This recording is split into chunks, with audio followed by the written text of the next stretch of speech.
Hello students, देखिए आज हम बताने जा रहे हैं अगला क्वेश्चन। देखिए 58 क्वेश्चन तक हम बता चुके हैं, ऑलरेडी बता चुके हैं, बिहार बोर्ड के पर्पस से ही बताए हैं। ये सारा जितना भी क्वेश्चन बताते हैं ये सब रिसर्च किया हुआ क्वेश्चन है। ये सब पर खूब बढ़िया से रिसर्च किया हुआ क्वेश्चन है ताकि बिहार बोर्ड में अच्छा से अच्छा बच्चों को मार्क्स आ सके, उस हिसाब से ही बनाया गया क्वेश्चन है। ये जितने भी क्वेश्चन चल रहे हैं ये सब VVI क्वेश्चन है। ये सब बिहार बोर्ड का के लिए इम्पोर्टेंट क्वेश्चन है। यही क्वेश्चन, इसी प्रकार का क्वेश्चन बिहार बोर्ड हर साल पूछती है। और देखिए ये क्वेश्चन जो है बिहार बोर्ड का फेवरेट क्वेश्चन है। ये हमेशा इस टाइप का क्वेश्चन पूछती है। आप इनको खूब अच्छे से प्रैक्टिस करके जाएंगे। जब तक आप प्रैक्टिस नहीं करेंगे तब तक मैथ में कुछ होने वाला नहीं है। देखिए मैथ्स क्या है कि मैथ्स में प्रैक्टिस करने से ही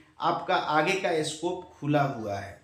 अगर आप मैथ्स में अच्छा प्रैक्टिस नहीं करेंगे तो फिर मैथ्स में दिक्कत हो जाएगा। इसलिए खूब मेहनत कीजिए और खूब प्रैक्टिस कीजिए, एकदम जी जान लगा कर प्रैक्टिस कीजिए ताकि 80%, 85%, 90% मार्क्स गेन हो। देखिए और जो जो मैं क्वेश्चन बता रहा हूँ इसको तो एकदम प्रैक्टिस कर लीजिएगा।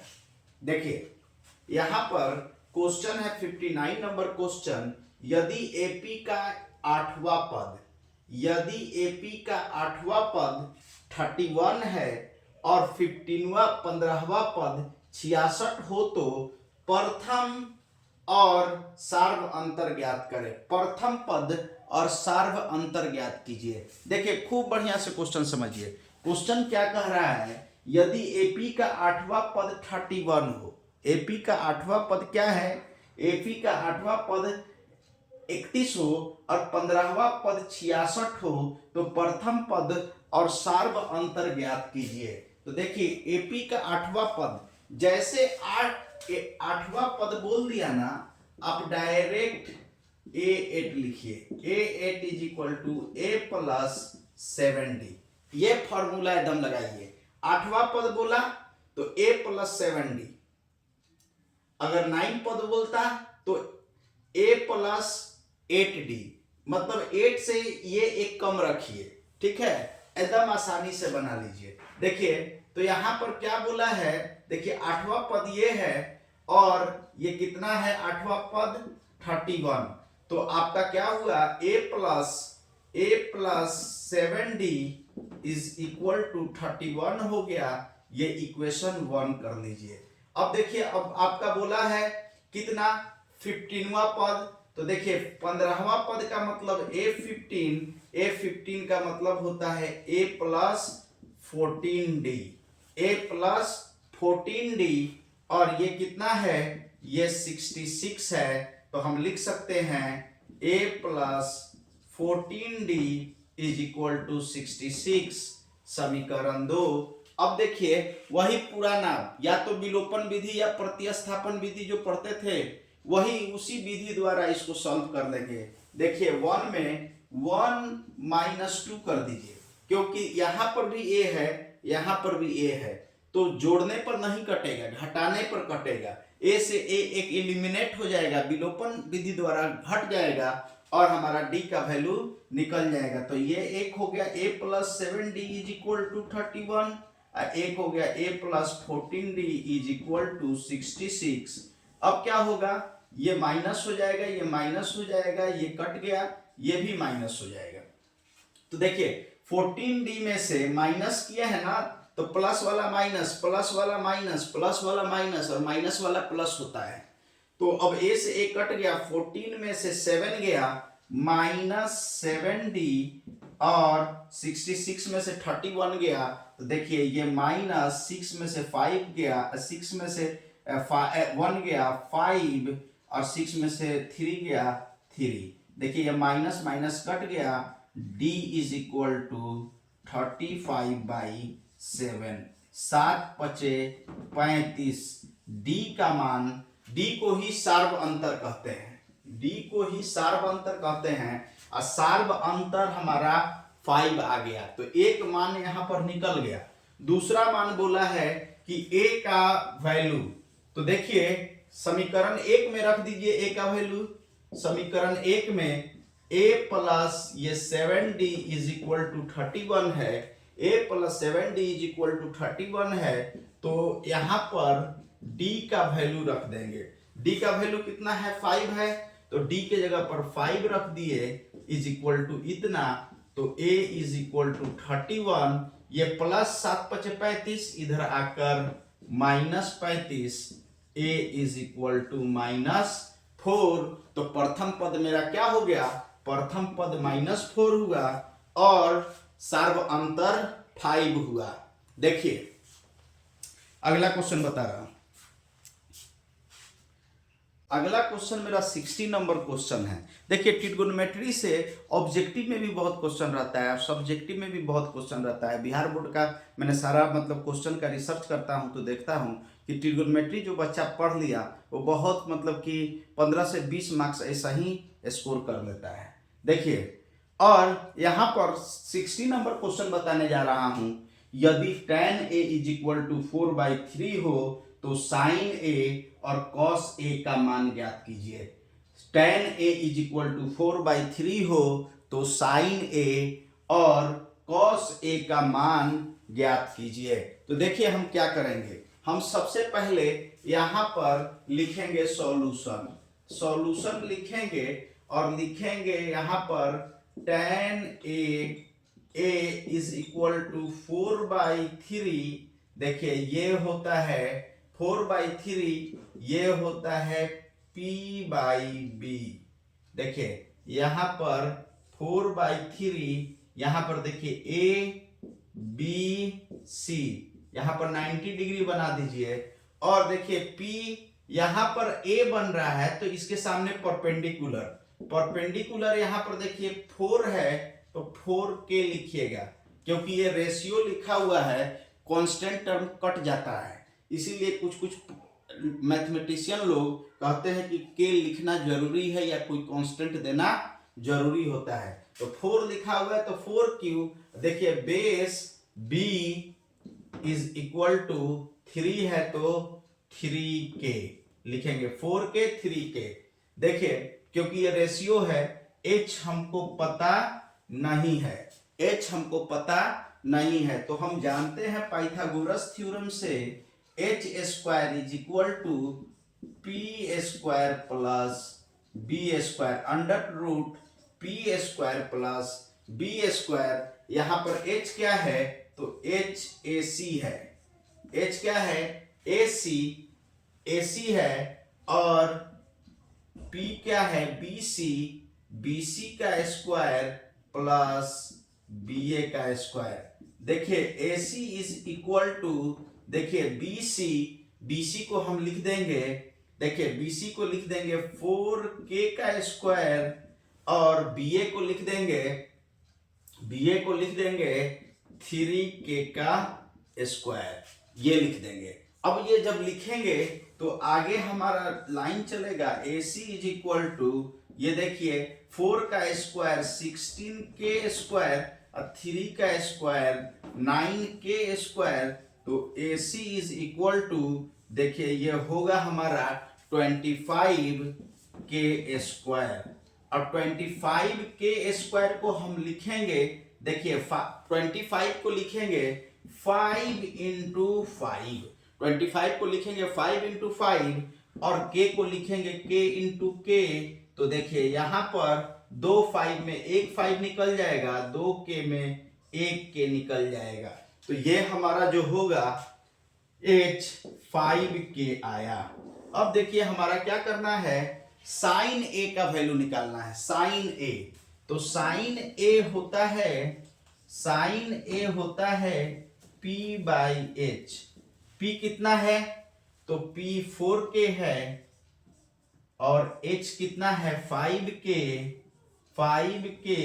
k से k कट गया, साइन a का वैल्यू आया 4/5, साइन a का वैल्यू आया 4/5 और k cos a, तो cos a आप जानते हैं बेस बटा हाइपोटेनस होता है, तो बेस कितना है b/h, b कितना है 3k और h कितना है 5k, k से k कट गया, ये 3/5 हुआ, इसलिए cos a का जो वैल्यू हुआ वो 3/5। तो देखिए sin a का 4/5 और cos a का 3/5, यही पूछा था निकालने के लिए। देखिए अगला क्वेश्चन हम बताते हैं। देखिए अगला क्वेश्चन है 61 नंबर क्वेश्चन। 61 नंबर क्वेश्चन क्या है आप समझिए। 61 नंबर क्वेश्चन कह रहा है सिद्ध करें sin theta plus cos theta का स्क्वायर का होल स्क्वायर, सिद्ध करें sin theta plus cos theta का whole square is equal to 1 + 2 sin theta into cos theta, 1 + 2 sin theta plus cos theta. तो अब इसको सिद्ध कैसे करेंगे, तो इसको समझिए। सबसे पहला समझिए कि ट्रिगोनोमेट्री कितना जरूरी है। आप देख लिए कि ट्रिगोनोमेट्री से बहुत सारा क्वेश्चन आता है। तो देखिए क्या करेंगे, हम सबसे पहले LHS लेंगे। सबसे पहले LHS लेंगे। देखिए LHS में क्या लिए, sine theta plus cos theta का whole square, sine theta plus cos theta का होल स्क्वायर लेंगे।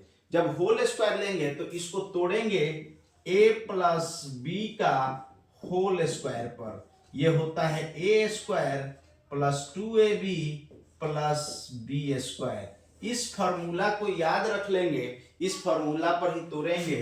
अब देखिए ये हो गया हमारा a स्क्वायर को लिख सकते हैं साइन स्क्वायर थीटा। देखिए बी स्क्वायर को लिख सकते हैं, देखिए ऐसे भी इसको लिख सकते हैं a square plus B square plus 2ab, ऐसे भी लिख सकते हैं, कोई दिक्कत नहीं है। ठीक है, तो a square plus B square cos square theta plus 2 sine theta into cos theta. देखिए यहाँ साइन थीटा a है और कॉस थीटा b है, तो देखिए sine square theta plus cos square theta plus 2 sine theta into cos theta, मतलब a square plus B square plus 2ab हो गया। अब हम जानते हैं कि sine square theta plus cos square theta ये फॉर्मूला से 1 होता है, ये फॉर्मूला से 1 होता है, तो इतना वैल्यू 1 हो गया। तो ये 1 plus 2 sine theta into cos theta हुआ। RHS हमारा आ गया, RHS आ गया तो लिखेंगे RHS प्रूव्ड, हमारा सत्यापित हुआ। देखिए अगला क्वेश्चन बताते हैं।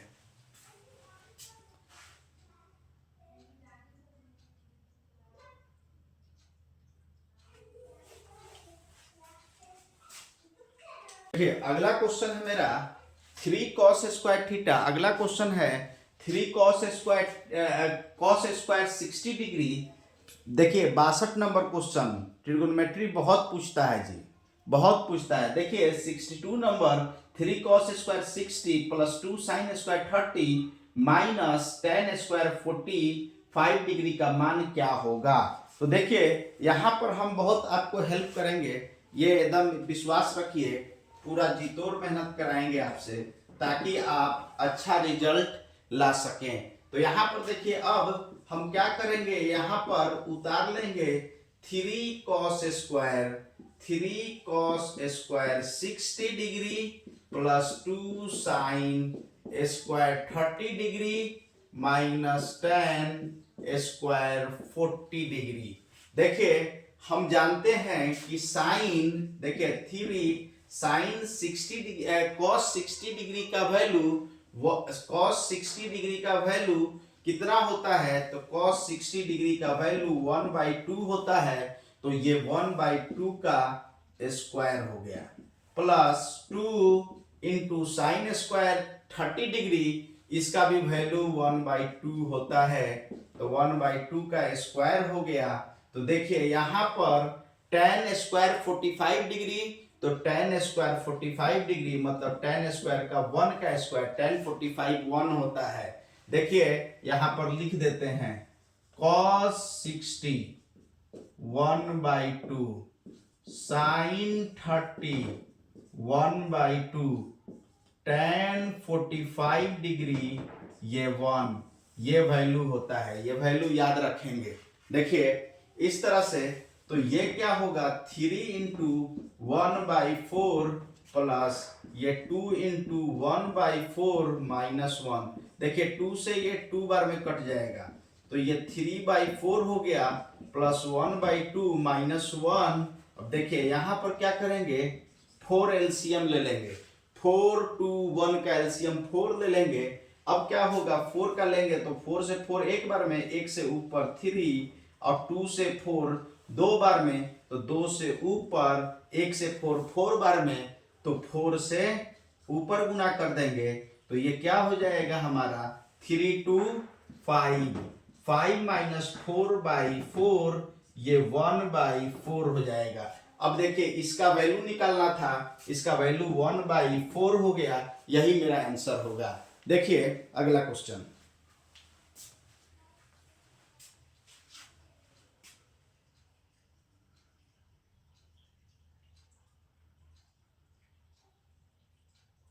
अगला क्वेश्चन देखिए, अगला क्वेश्चन है 63 नंबर क्वेश्चन। 63 नंबर क्वेश्चन क्या कहता है, 63 नंबर क्वेश्चन बिंदुओं A-17, बिंदुओं A-17 और B4-3 के बीच का दूरी ज्ञात करें। ये दूरी ज्ञात करना है तो इसमें डिस्टेंस फॉर्मूला लगता है, दूरी सूत्र।